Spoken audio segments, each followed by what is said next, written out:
연합뉴스TV는 시청자 여러분들의 높아진 대선에 대한 관심을 예리하고 깊이 있게 해소해드리는 선거 대선 상황실 코너를 마련했습니다. 박진영 기자가 분석해봤습니다. 시시각각 변한 대선의 중요 이슈와 현장 분위기를 전해드리는 대선 상황실 박진영입니다. 대선 캠프에서 하루는 24시간이란 표현으로 부족합니다. 시시각각 신경을 곤두세우고 공격과 방어를 하다 보면 어느새 선거일 당일이 돼 있죠. 바로 성과가 나온 일이 아니기 때문에 답답할 때도 많습니다. 족집게 문어 파울 기억하십니까? 2010년 남아공 월드컵 당시 두 나라 국기를 놓고 문어 파울이 어디로 가는지 알아보는 이벤트가 있었습니다.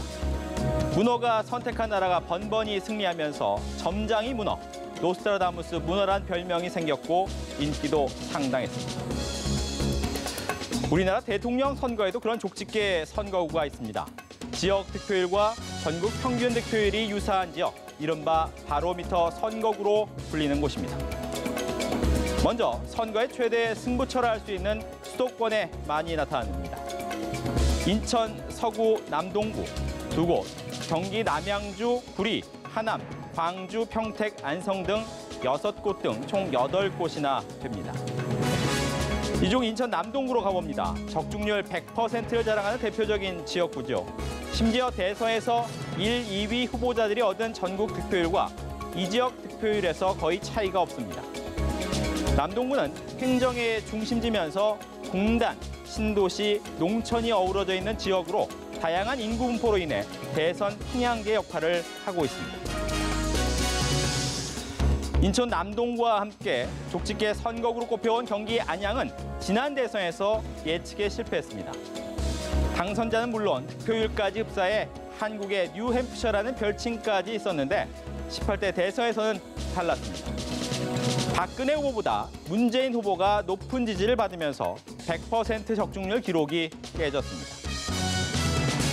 역대 대선의 캐스팅 보트로 평가받아온 충청권, 이곳도 족집게 지역구가 몰려 있습니다. 충청권은 수도권 등으로부터 다양한 인구가 유입되면서 전국 민심을 축약적으로 대변한다는 분석. 바로미터 지역구는 충청북도 청원, 청주, 옥천, 괴산, 금성, 그리고 충청남도 금산입니다. 청원군을 살펴보겠습니다. 지난 대선에서 청원군 선거구에서 박 후보는 51.7%, 문 후보는 47.7%를 기록해 두 후보 차이는 4%포인트, 전국 득표율과 거의 비슷한 수치를 보였습니다. 새로 생긴 세종시도 상당한 적중률을 보였습니다.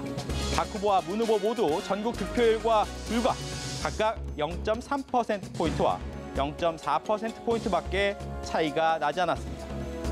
세종시의 경우도 정부 청사 이전과 함께 다양한 지역 출신 공무원, 가족의 유입이 영향을 미친 것으로 분석되고 있습니다. 역대 국회의원 선거에서 주도하는 정당이 없고 무소속 강세가 나타나기도 하는 제주 지역 역시 민심의 평양계로 꼽히는 곳입니다. 역대 대선 결과도 빗나간 적이 없기 때문에 대선 주자들은 불편한 동선에도 불구하고 한 표를 호소하기 위해 선거운동 기간 몇 번씩 찾게 됩니다. 앞서 살펴본 족집게 지역은 공통점을 갖고 있습니다. 전국 표준과 비슷한 인구 분포, 즉 직업, 연령, 소득상의 분포가 어디에 치우치지 않았다는 것이죠.